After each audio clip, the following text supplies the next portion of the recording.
Hey guys, welcome to part 3 of my Final Fantasy 15 review. I hope you guys have enjoyed this so far. I've put so much time and effort into this, and I know these have been some of the lowest viewed videos on my channel so far, but you know what, I don't care. I really feel like this game needs spotlight now as opposed to when it got spotlight, because in the video game industry, bad publicity, isn't good publicity. Bad publicity is bad publicity, and it wards people away. And I feel like the only people that played this were like the hardcore Final Fantasy fans, which yes, there are millions of hardcore Final Fantasy fans, but I'm trying to get people who aren't hardcore Final Fantasy fans to do this. So either way, while I'm here, I might as well say, please put a comment down below, like and subscribe, and check out the merch store, links down in the description. We also have links to all the music used in all of these videos, so check it out. Also, spoilers ahead. I know I've said it in the last 2 videos, but I'm going to say it in this one anyway. So, you've been warned. Hey guys. Sorry about this, but I actually decided to remove the section that I had on magic for this video. Just because what I had was less analysis and more rambling, so what you heard in the last video should be sufficient enough for you to understand how it works and how you can utilize it in the game. So let's just move on.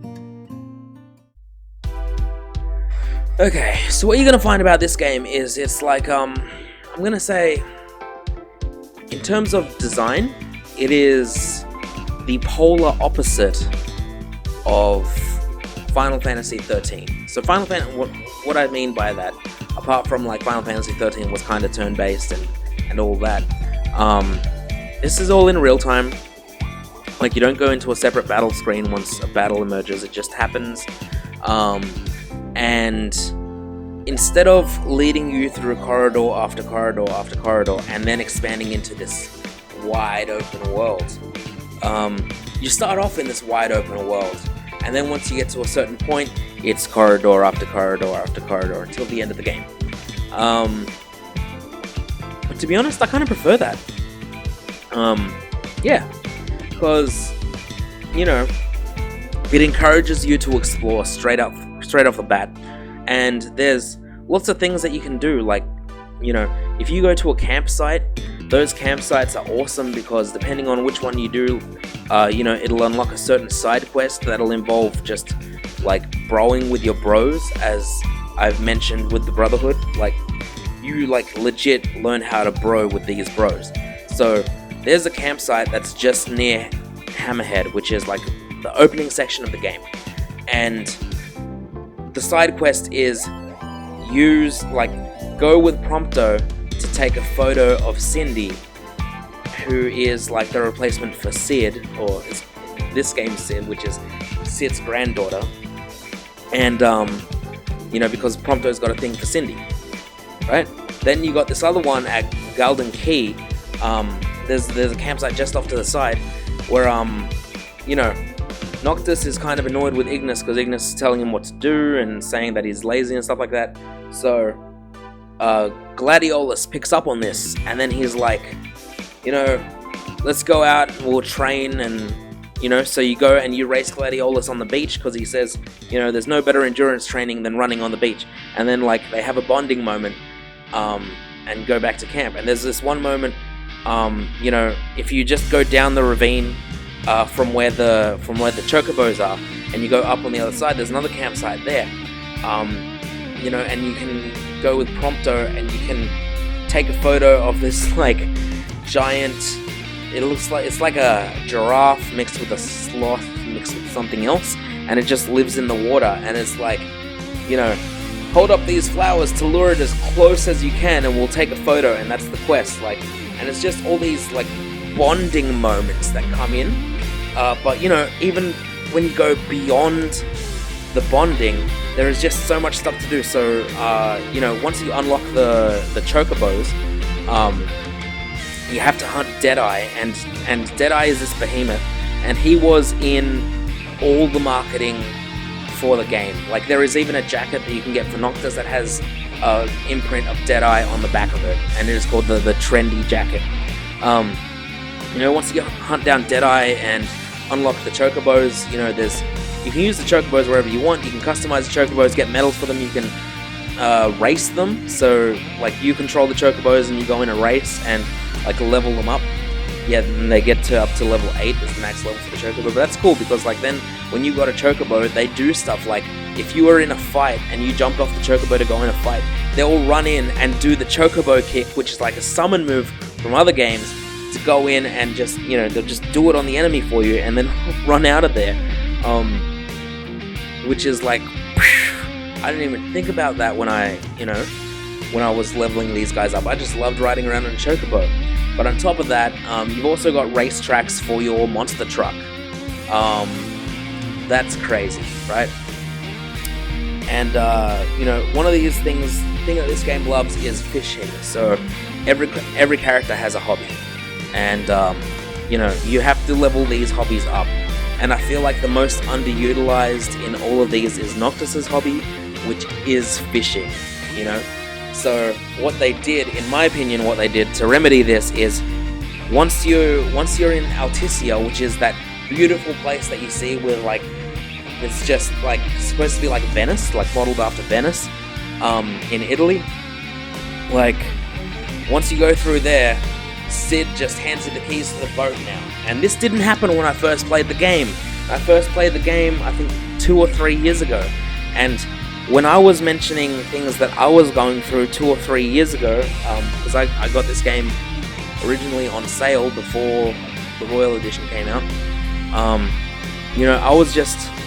was telling my mates who had already finished the game, oh yeah, I did this and I did this, and they're like, what? When did that happen? Because, a lot of people don't go back to replay this, unfortunately. Like, I'm just telling the truth. Like, even me, I only came back to replay this for the review because, the only other Australian video game reviewer that I know said that it was a mediocre time, but I had a lot of fun with this game. Just doing everything, you have a lot of fun. Just douching around. It's beautiful. It's amazing. Yeah, so like the only thing I really didn't like was, I guess, the airship. But, unlocking the airship was a lot of fun because you just had to go through all these Niflheim bases that were in the main continent that you're in, like the open world part. You go through all these Niflheim bases and you take out all the bases, and it feels like you're servicing the main plot as well as, getting these parts that are kind of just for your ship. So, stuff like that. So this is like, you might think I'm just rambling, but at the end of the day, these are all things that you need to take into account when you're playing this game. Like, there is a crap ton of things to do.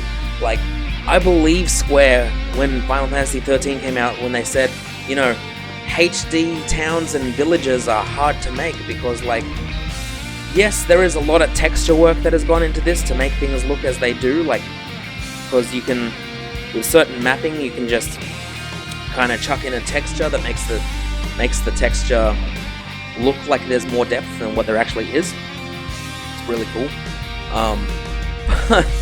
And there is a lot of that going on in this game, from skin textures to clothes textures to wall textures. Like, there is a lot of that, but you know what, like, the amount of detail that's gone into it, even if you do find an NPC that looks the same, right next to each other, like, the fact that a grand majority of this world is open for you to explore, and the sheer amount of things and side quests that you can do, yeah,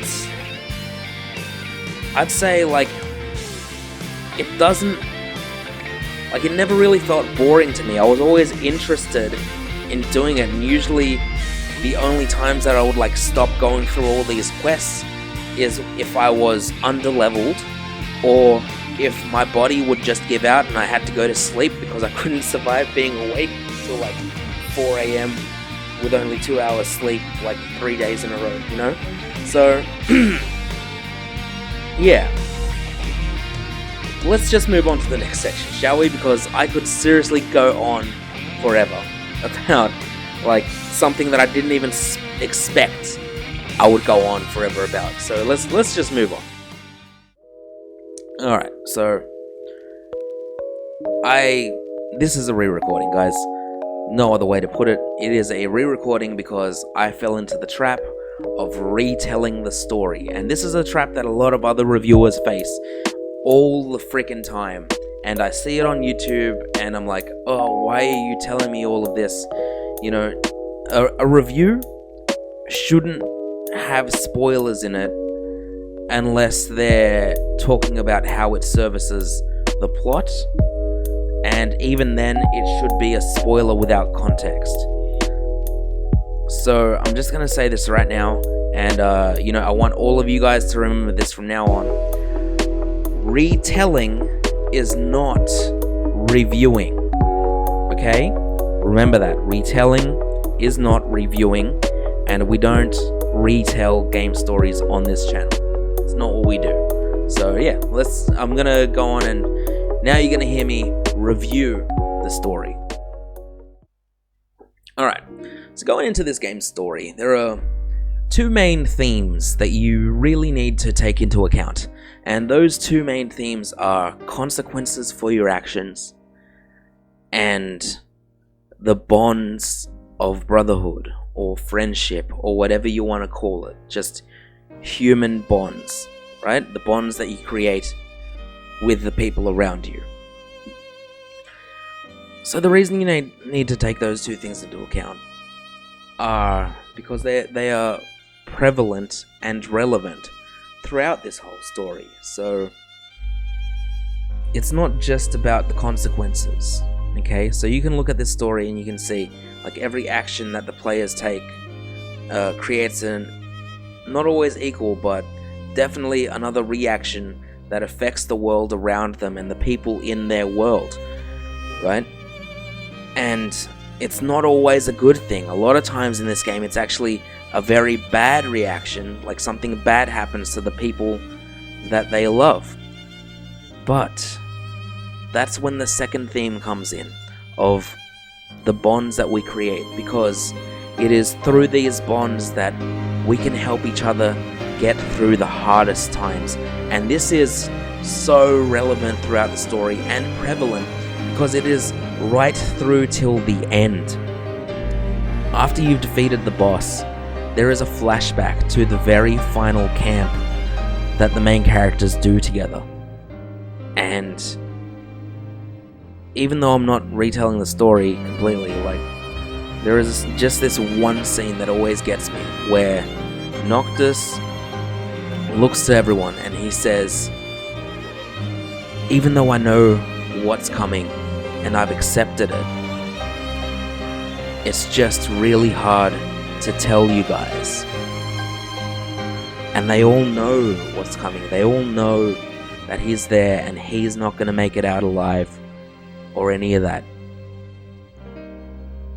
But all they do is comfort him, because that's what they're there to do. They're there to fulfill their duty, to get him to fulfill his duty.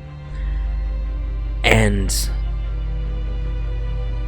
they're also there because they all care about each other, and that helps them get through to that final area, to that final boss.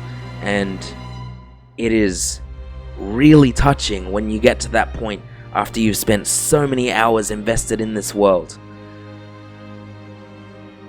That is one of the key points as to why I think the story is extremely serviceable and much better than people actually give it credit for once you take the whole game into account, as opposed to the bits and pieces that we were given at the start and then being drip fed the rest over multiple years. And don't get me wrong, look, the story is not perfect. Not, I'll never say the story is perfect. I haven't found a perfect story yet. And there are people that are going to hate on it and potentially misunderstand it or understand their own things about it. So I'm not going to say that anybody who dislikes it is wrong. You can't, because, you know, the reason I like it might be the reason that somebody else dislikes it. Correct? I know that to assume makes an ass out of you and me, but I will just assume that that statement is a correct statement. So, we're going to get into what I kind of like about it specifically. And what I really like about it is just the character growth. And a lot of people will argue that there is no character growth. But man, like, when I played this game, the way I felt about the characters at the start of the game and the way I felt about them at the end of the game were two completely different emotions. Noctis at the start of the game is extremely bossy. Noctis is not bossy. Noctis is whiny. Gladiolus is bossy. Prompto is kind of just comes off as a sleaze, and you really, at least I really, couldn't meld with the characters. I couldn't identify with the characters, but as the game goes along, you feel like you're one of the guys on this road trip with them, even though you're just controlling Noctis. It's this weird feeling, but you know, you definitely it's kind of, I'm gonna say it's kind of like Vegemite or beer. They're an acquired taste, and you need to continually take in amounts of those things in order to really like them. And I say this because I don't like Vegemite or beer, but that's because, you know, drinks that I didn't like when I was younger, I still don't like now that I'm old. But, you know, I got mates who didn't like their first beer, but now beer's their favorite drink, so that's why I say that. Either way, that's exactly how these characters are like. They're like Vegemite or beer. Like, when you first try it out, you're like, oh man, what is going on with these? What's going on with this J-pop band? But as it goes on, you know, you see Noctis go from this whiny baby prince to a full-on grown man worthy to be king. And you see that because you experience all of his losses and you experience all of his victories. And if you analyze Noctis from chapter 13 and compare Noctis from chapter 13 to Noctis from chapter 1, they're two completely different Noctises. And I say chapter 13 because 13 is right after you lose Prompto, and it's when you go into Niflheim, and 15 is after the time skip, and 14 is kind of, well, I guess you could say chapter 14, but either way, these characters grow, and you get to see them grow. And that's why they grow on you, essentially, is what I'm trying to say. And hopefully I've gotten that across. So now I guess I'm just going to get to the next part of this.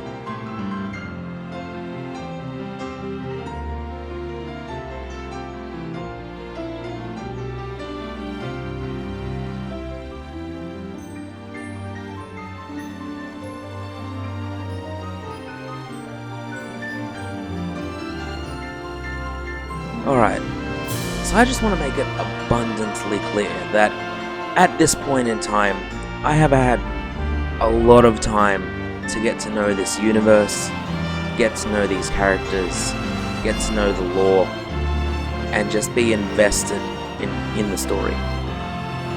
And whatever the game used to be when it was at launch, I have to rate it on what it is now in its completed form.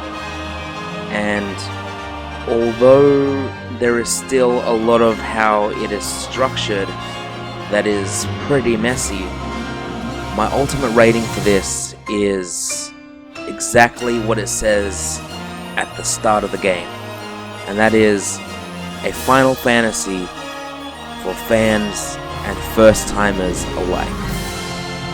Thank you.